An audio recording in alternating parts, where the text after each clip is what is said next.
Bem-vindos ao podcast Educação 4.0, realizados por Jair Gabi e Teia Multicultural. Aqui você vai saber sobre as novas tendências educacionais que estão surgindo e o porquê.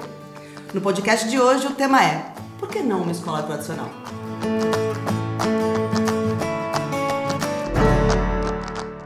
Certamente muitos pais vão se lembrar aqui do antigo cenário da educação, né? Que as pessoas ficavam sentadas assim, quietinhas, olhando o quadro negro e o professor despejava conteúdo atrás de conteúdo, né? E aí depois vinha um questionário que testava a capacidade de assimilação dessas crianças e que matematicamente funcionava, porque elas tinham que ou acertar ou errar. Era simples assim. E até aí tudo bem. Mas a questão é, esse método é realmente eficaz? E o que ele ensina de verdade? É sobre isso que a gente vai falar. Sejam todos bem-vindos. Para quem não conhece, essa é a Georgia. Oi. Ela é a diretora, a idealizadora, a criadora da Teia Multicultural aqui de São Paulo, que é uma escola que está lançando novas tendências de educação. E aí a gente vai falar hoje sobre o que é uma educação tradicional e como a Teia foge dela. Bem, vamos começar aí da educação tradicional, né? O que é uma começo, educação? né? Começar do começo, porque durante muito tempo a educação tradicional foi a única opção que tinha de conhecimento para atingir um número maior de pessoas. Quando, assim, lá atrás, né? Num primeiro momento eram as pessoas com muito dinheiro, pessoas ligadas, mesmo na Idade Média, né, ligadas à nobreza, que tinham Isso condição. vem da Idade Média, então, né? é bem antigo. É bem né? do começo. Né? Bem do começo mesmo. Teve um período, na época da industrialização na Europa, que passou a ter a necessidade, já que existiam os burgueses e depois as pessoas com condição financeira, né? E também uma necessidade dos próprios funcionários, das pessoas que trabalhavam na indústria, de ter conhecimento, de ampliar essa rede. E provavelmente também para poder ler e escrever, né? O básico para poder se comunicar com o chefe e tal. De dar um retorno sobre a produção que estava acontecendo ali, faz né? sentido. Então era necessário que se ampliasse essa questão, que até então era o conhecimento, ele era muito fechado.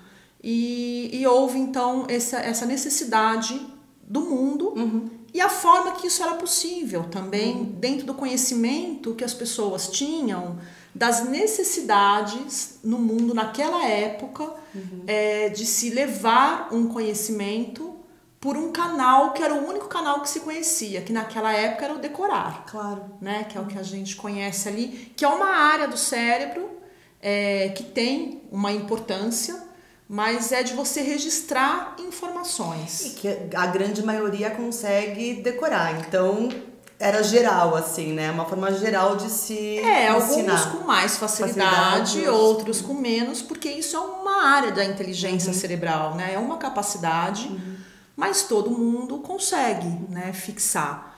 Então, a partir disso, se criou esse modelo de escola, que é o que a gente chama hoje de escola tradicional, ou seja, bem antigo. Nossa, muito antigo. Serviu por muito tempo e eu vejo que começou a deixar de servir quando o ser humano teve a condição de dar mais um passo em relação ao conhecimento de si próprio.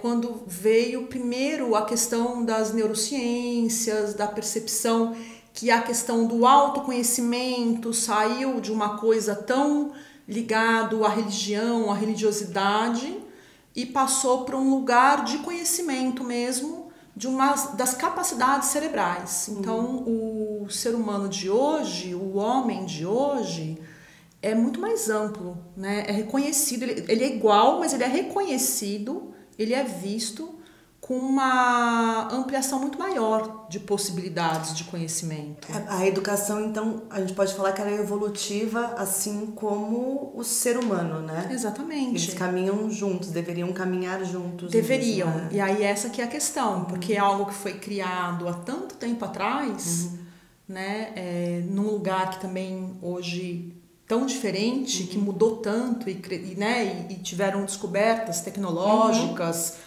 e de avanços mesmo, tantos avanços, né? Mas ela ficou a educação por muitos anos só nesse modelo, que foi um modelo criado nesse período.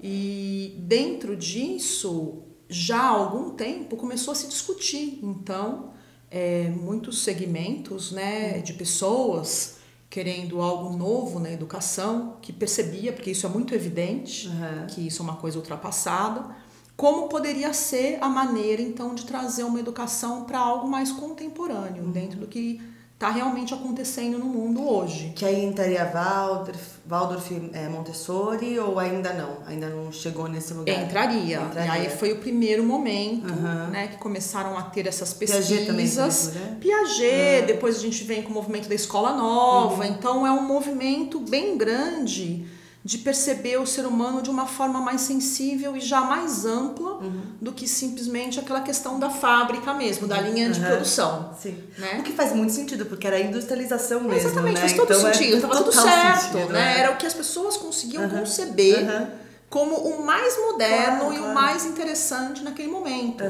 Né? As coisas industrializadas, é só você perceber por aí, as coisas industrializadas tinham um valor para toda a população. Muitas vezes as pessoas que não tinham condição grande, a meta dela era conseguir enlatados. Sim, né? sim. E hoje o tempo passou e a gente está vê... voltando para aquele refrigerante que a gente mesmo faz em casa. Né? A hortinha, a batatinha que a gente corta, coloca para fritar. Exatamente, porque foi reconhecido a importância, né, dessa outra forma de ser enquanto pessoa, enquanto ser humano. Então, naquela época era importante, era isso que era valorizado, a produção em massa, né? E tudo que vinha desse lugar do industrializado em todos os sentidos era o que era valorizado. E tá tudo certo, porque era aí que o ser humano tinha conseguido chegar no seu auge daquele momento, né?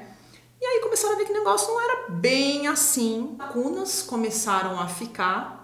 E começaram a surgir então os pensadores da educação e cada um observar o ser humano, a criança, no lugar da criança, do desenvolvimento. E não do mini adulto. E não do mini adulto. Foi exatamente nesse momento. Como que a criança aprende? Ela não é um mini adulto, ela não chega no mundo como um adulto pequenininho, né? Então começaram a estudar sobre esse tema e foram tendo diversas descobertas incríveis. A linha do Steiner é maravilhosa, ele descobriu coisas incríveis, né? E abriu portas muito imprescindíveis para a humanidade no sentido educativo, da sensibilização, de novamente trazer a importância da arte, da filosofia, da religiosidade, né? Então, até do lúdico também, né? Do lúdico, tudo isso que é o ser criança. Então foi assim um passo, acho que incrível. Uma ruptura até, né? Uma ruptura. Só que ao mesmo tempo, como era uma coisa ainda muito nova dentro das linhas de pesquisa, ficava assim um pouco como uma coisa das pessoas, uma coisa um pouco de hippie, talvez. Sim. Né? De pessoas que estavam num lugar no mato, querendo... tudo bem, nada muito importante. Caiu um pouco nesse lugar, que as pessoas sérias e que queriam um futuro para os seus filhos e acreditavam na independência, né, necessária para se viver e de forma independente também, não queriam esse tipo de educação. E ao mesmo tempo era um início, então muitas coisas dentro desse processo eram experimentais. É uma nova linha evolutiva começando a acontecer, né? Uma nova linha, começou daí. E deve dar medo mesmo, realmente. Você tá num lugar que é assim, de repente começa a abrir para outro, você fala, meu Deus do céu, aonde estamos indo, aonde vamos chegar, né? E o próprio construtivismo, por exemplo, de Piaget, tinha uma questão assim... na época se compreendia desse jeito, hoje não se compreende mais, mas na época, a gente não deve corrigir as crianças, por exemplo, não deve dar referências, e não é isso, mas naquela época tudo isso ainda era muito novo, então, claro que tiveram muitas experiências maravilhosas no âmbito pessoal, social, inclusive nas relações entre as crianças, nessa questão de trazer o lúdico, e experimentar coisas diferentes, saindo dessa coisa mais tradicional, do decoreba, né? Mas, ao mesmo tempo, ficaram algumas lacunas educativas mesmo dentro desse processo. E aí traz o tradicional também de volta, porque para preencher exatamente, essas lacunas, não deu certo, entendeu? Uhum. Então não deu certo, não foi legal, então o que dá certo mesmo é o tradicional. Então se teve um lado, foi uma ampliação, por outras pessoas que defendiam o tradicional, se utilizaram desses não acertos, mas também assim, dessas lacunas que ficaram, para denegrir um pouco esse tipo de processo, como se o trabalho tradicional desse conta de tudo e fosse completo. Entendi. Mas ele vende essa imagem de que ele dá conta de tudo. Eu tô sentindo hoje, assim, muito forte, muitas escolas que se dizem contemporâneas e que trazem o tradicional, como se as lacunas que achavam que eram necessárias para o contemporâneo, o tradicional preenchesse. Então você vê escolas que falam que são contemporâneas, mas você fala, não, mas espera, são contemporâneas, mas estão seguindo a cartilha certinha assim, mas de uma forma um pouco mais lúdica, de uma forma um pouco mais... não é a carteira de frente para a lousa, ela é redonda assim, então as crianças se olham e tal, mas a cartilha de conteúdo e como é mostrado o conteúdo continua o mesmo, né? São recortes, né? Ela usa recortes daquilo que vem sendo estudado nessa linha mais da educação integral, que é a visão do ser humano com todos os seus aspectos, que é assim que a gente pode ver hoje, né? Que a gente tem muitas possibilidades de aprendizagem, no sentido de, não, eu só vou aprender algumas coisas, não, eu preciso aprender tudo, porque a gente tem que ter conhecimento do mundo para ter liberdade. A gente não tem liberdade se a gente não tiver conhecimento do mundo. Então, eu tenho que aprender matemática, eu preciso aprender história, eu preciso entender a história da humanidade, eu preciso saber a geografia do meu planeta e do cosmos, né? Então, assim, não é isso.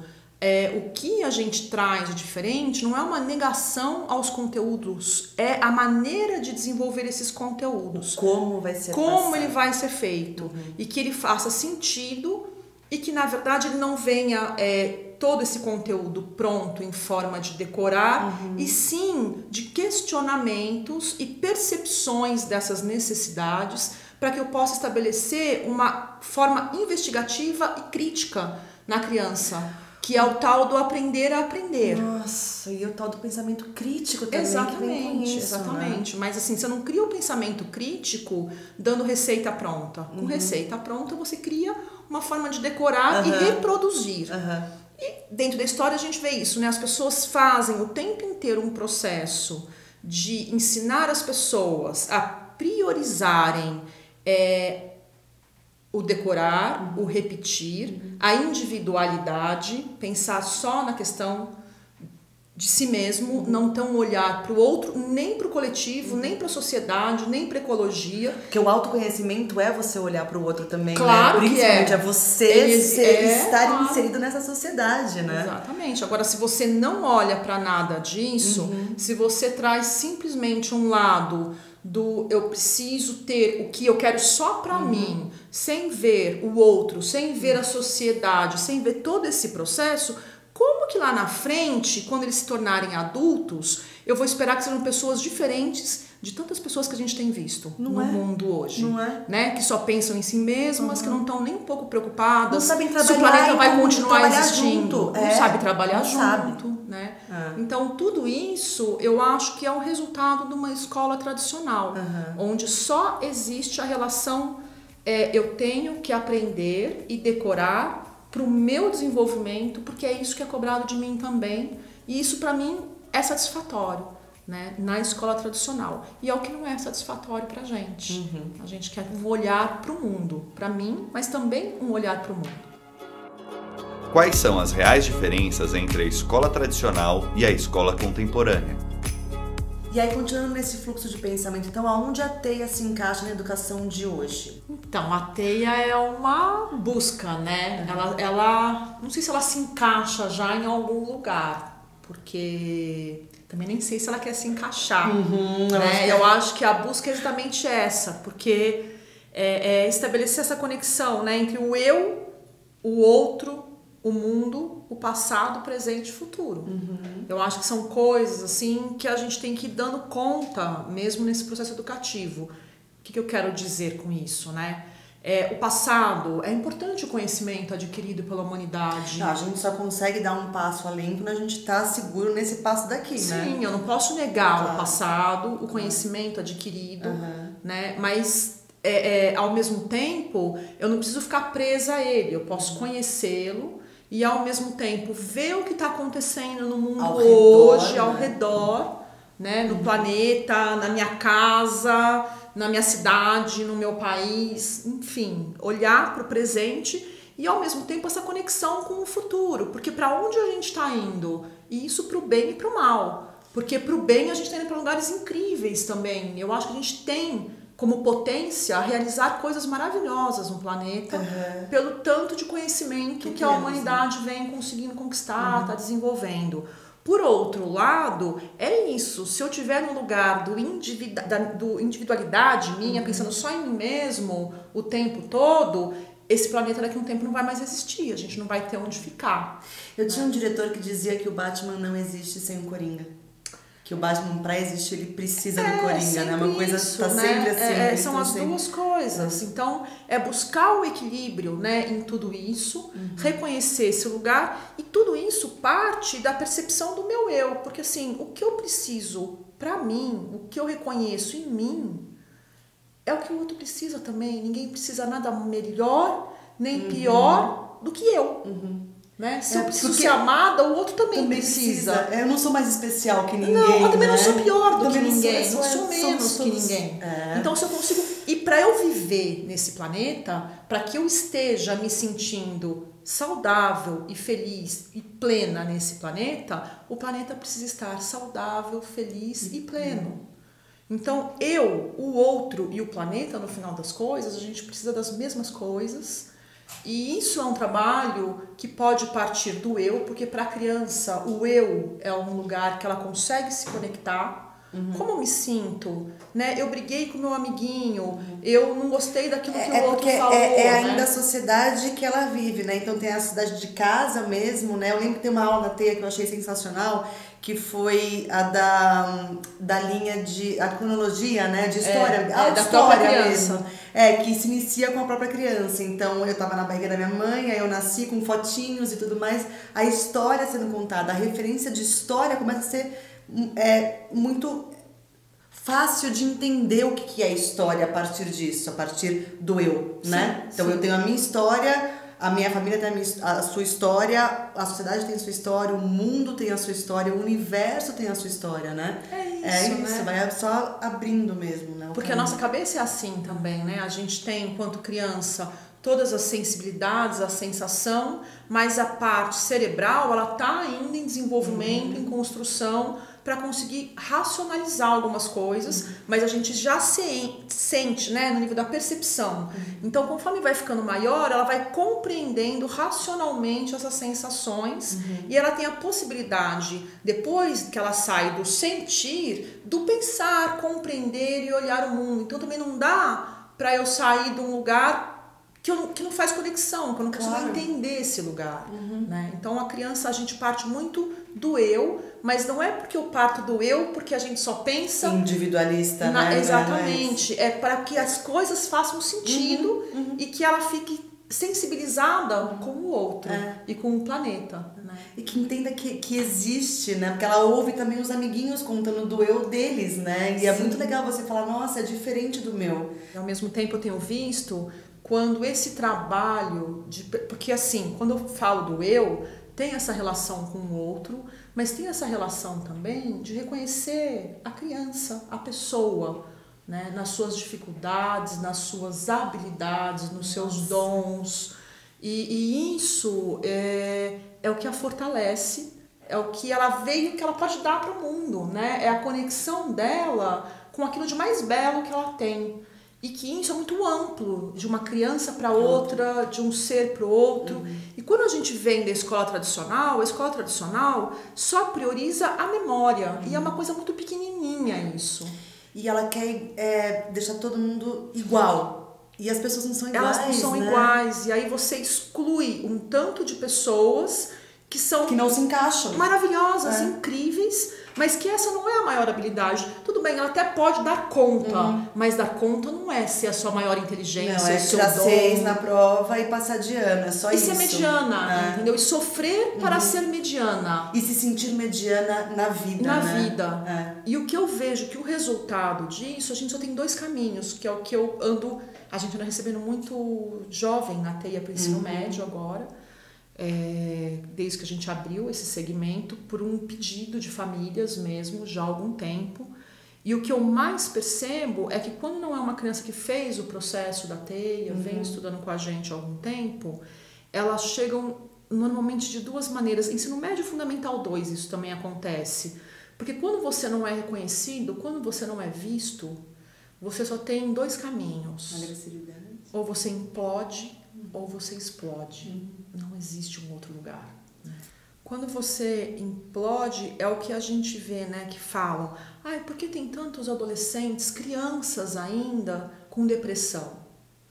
Porque ela tá dando conta na escola de decorar o que estão mandando e tirar 6. E parece que tá tudo bem, só que ela tá morrendo por dentro. Não tá sendo alimentada. Ela não tá sendo alimentada, a alminha dela tá deixando de existir aquilo que realmente a motiva, né, a vida mesmo. Então tá tudo bem? Pra mim não tá tudo bem. E sabe o que é o mais louco de tudo isso? Porque não tem como não levar pra mim isso, né? Porque eu fui dessas crianças que não se encaixava, que tirava 6, que decorava, mas com muita dificuldade, aquilo que não fazia sentido pra mim, a forma que era mostrado aquele conteúdo. E eu comecei a acreditar que era só assim que se podia aprender mesmo. E aí quando eu fui fazer teatro, eu tentei ainda levar o aprendizado de teatro dessa forma, porque era o certo.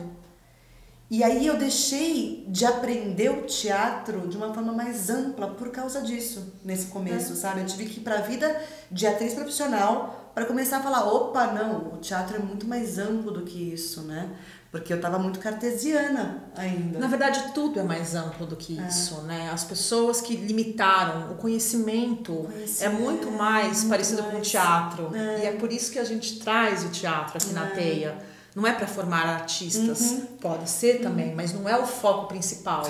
É simplesmente para ampliar a percepção de mundo e dar espaço para todo mundo. E você começar a fazer sentido naquilo que você aprende, porque as coisas têm sentido. As coisas têm sentido. As coisas têm sentido. E são legais de aprender. E dá um alívio quando você percebe que faz sentido você aprender a matemática. Faz sentido. A matemática legal, faz sentido, né? é muito legal. Eu vejo a Manu aprendendo matemática hoje, eu falo: nossa, que lindo ver essa relação que ela tem com os números que eu não tinha.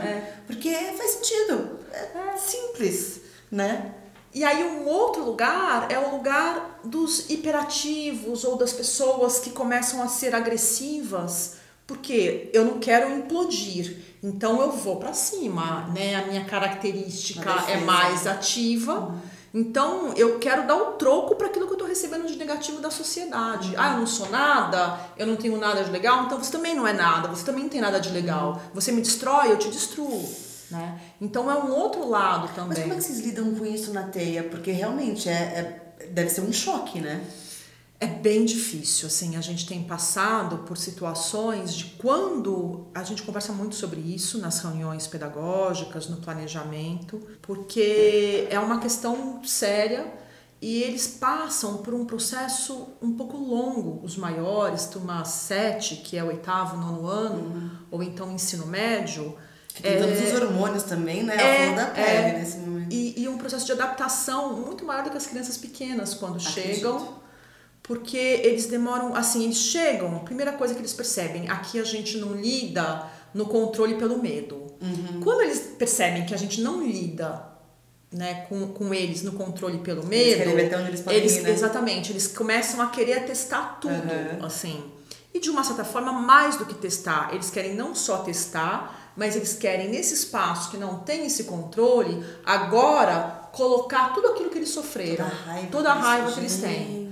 E aí a gente precisa ficar em equilíbrio, a gente tem que estar ali segurando, sabendo que a gente está pagando o preço de estar num outro lugar e se propor a absorver isso. Por outro lado, é onde a gente tem as transformações mais belas, mais incríveis, assim, porque A gente tem situações de pessoas que estavam realmente numa situação muito, muito difícil.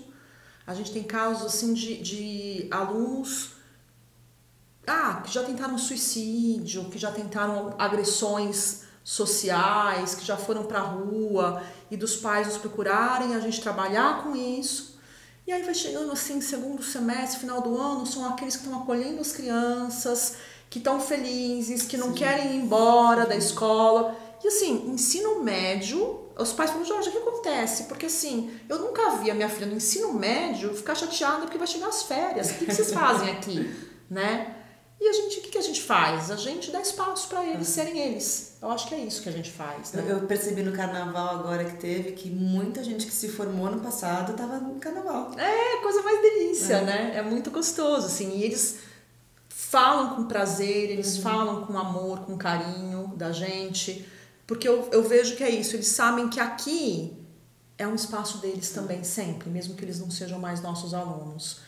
E é por essa relação que a gente conseguiu estabelecer de, então, em primeiro lugar, entender, acolher. E acolher não significa passar a mão na cabeça, não. Eu acho muito importante a gente falar sobre isso, a diferença entre acolher, entre ensinar com amor, com dedicação e não deixar fazer tudo o que quer. Porque as pessoas confundem isso. Não, são coisas bem diferentes.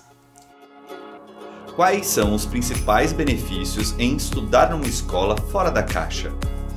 Como não confundir essa educação com oba-oba e permissividade? Então, a primeira coisa que eu vejo que é o mais importante é os pais reconhecerem, do mesmo jeito que reconhecem os dons, as habilidades dos seus filhos, reconhecer também a negatividade, as negatividades que são as sombras, né? Porque se ele percebe que tem algumas dificuldades... Que o seu filho não é perfeito, né? Que o seu filho não é perfeito, que é muito desconfortável ouvir do outro a imperfeição do seu filho, mas que ela é verdadeira, e o filho de quem está falando também tem, porque todos nós temos, né? Começa a facilitar esse processo, porque você começa a olhar para a criança nesse lugar de, ok, esta é a dificuldade do meu filho, da minha filha, e eu tenho que me propor a trabalhá-la. Enquanto instituição, enquanto escola, e em casa também, tudo o que uma criança, um adulto, um adolescente deseja é possível, desde que ele dê conta daquilo que ele quer. Então esse é o primeiro ponto. Isso tem a ver com a questão das dificuldades, porque muitas vezes ele quer burlar tudo isso, né, por algum caminho ali de, eu não consigo, eu não quero, e aí faz uma manhinha, né? Então perceber esses jogos que a criança faz, quais são os jogos que o filho faz para não realizar aquilo que ele deveria realizar com você. Passando um desenho, um filme na minha cabeça porque agora. tem vários, todos os nossos filhos fazem isso, eu faço isso e você também, né? Então, perceber isso e falar, ok, eu defini isso, eu decidi isso, e você quer aquilo. Você quer aquilo? Legal, só que você também precisa disso. Então, qual que vai ser o acordo que a gente vai fazer em relação a isso? E, principalmente, para eu te dar isso que você está me pedindo, você dá conta até o fim? Então, um exemplo super simples. É isso que eu ia pedir agora. A Manu resolve que ela quer ir para a escola de bota num dia super quente. E aí, isso você sabe que pode causar bolha no pé dela. Num primeiro momento você vai falar, não vai, e aí vai acabar brigando. O ideal é que você deixasse ela ir depois de falar pra ela o que vai acontecer, né? Porque daí ela vai fazer bolha e numa próxima vez ela não vai fazer a mesma coisa. Mas você, aí entra uma dúvida minha de criação mesmo. Eu aviso que vai fazer bolha pra depois falar, eu falei que ia fazer bolha, ou nem aviso? Você avisa, eu aviso, mas não é pra depois exatamente. Você pode até falar, lembra quando a mamãe te falou que faria bolha? É porque a mamãe já passou por isso e ela viu, mas tudo bem, agora você viu o que aconteceu com você também. Não é? Você pode retomar aquilo que foi dito. Mas não falar, eu falei mas pra você. Exatamente, não com o dedinho. Entendi, né? Essa seria uma diferença tênue. Essa é uma das coisas. Uma outra, eu quero, por exemplo, na escola, eu quero sushi. A gente pode ter sushi no horário do almoço? Os alunos podem escolher ter sushi? Eu falo, bom, vamos lá, vocês querem escolher ter sushi? Vamos para a assembleia. O que a gente precisa para ter o sushi? Porque o sushi é caro. O sushi tem que ser super fresco, tem que ter um cuidado de compra. Quem vai se responsabilizar pela diferença dos custos? Quem de vocês pretende mesada? Como que vocês vão pagar essa diferença? Quem vai se responsabilizar de ir comprar o sushi no dia? Porque tudo bem, ele quer, ele pode querer, não tem nenhum problema ele querer. Ele pode querer o que ele quiser, mas e a responsabilidade por trás do querer? Isso para trazer para casa também, pro dia a dia também, perfeito, né? Para casa. Olha, eu não quero Cauã esses dias, o meu filho, né? O quarto dele tava de perna pro ar e aí assim, eu não acho as minhas coisas. Eu falei, claro que você não vai achar as suas coisas. Porque o seu quarto está de perna pro ar. Mas eu preciso de uma cueca. Eu falei, então, procura. Aí procurou, não achou. Eu falei, então, natural você não achar. Né? Então eu acho que é um pouco isso. Deixar eles passarem mais pelas situações ou prever para eles alguns processos que muitas vezes eles não conseguem dar conta, né? Jovem, eu acho incrível, eles dão conta de tudo, mas eles não dão conta de ir pra balada e voltar para casa sozinho. Como assim? A mamãe tem que ir lá buscar, eles fazem de tudo sozinhos e precisa de ter a mãe indo lá buscar. Não acho isso certo. Se eu dou conta de ir pra balada, eu tenho que dar conta de saber como eu vou e como eu volto. Porque senão não é liberdade. Nossa, é isso mesmo.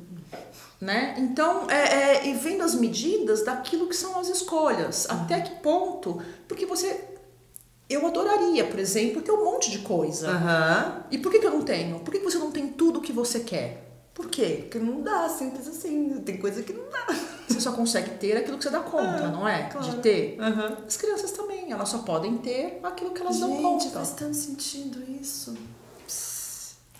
Uma das coisas que eles têm responsabilidade é quando eu estou trabalhando um conteúdo, desenvolvendo dentro de um projeto que é responsabilidade de pesquisa deles, eles têm que dar conta daquilo, aquilo é uma responsabilidade deles. A equipe, o grupo espera aquilo deles, individualmente a gente espera, porque eles precisam entender aquilo para dar continuidade no processo que eles estão realizando. Então não é assim, eu aprendo se eu quiser, eu participo da aula se eu quiser. Não, a gente tem um acordo, existe um projeto, tem um tema, tem uma produção que está todo mundo envolvido nessa produção e você é parte dela e a parte que você não fizer vai ficar faltando. Você tem que fazer a sua parte. Então você tem que fazer a sua parte. Aí a gente fala do coletivo, não existe nada que seja o tempo inteiro individual. Tudo tem a parte do indivíduo, do individual e tem a parte do coletivo. A sua parte é parte de um quebra-cabeça. E se você não traz a sua pecinha, o quebra-cabeça de todo mundo vai ficar incompleto. E aí, isso é uma responsabilidade sua, tá no seu colo. Você vai deixar que todo mundo não complete esse quebra-cabeça porque você simplesmente não quis. Sendo que você sabia que faria isso. Aí, por exemplo, no caso do ensino médio, tem os plantões de dúvidas, os professores que estão lá à disposição para ajudar nesse desenvolvimento. Tem o teatro, tem a música, tem os orientadores, que eles podem escolher o orientador que eles quiserem para trabalhar e auxiliá-los no processo. Então, a gente tem algumas ferramentas, na verdade, para que essa ficha caia. Que qual é a ficha? Eu preciso entregar sim, e a minha liberdade anda junto com a minha responsabilidade. São esses os benefícios, então, de estudar numa escola fora da caixa também, né? Também. Você consegue ver o amplo, trazer para você e trabalhar em conjunto.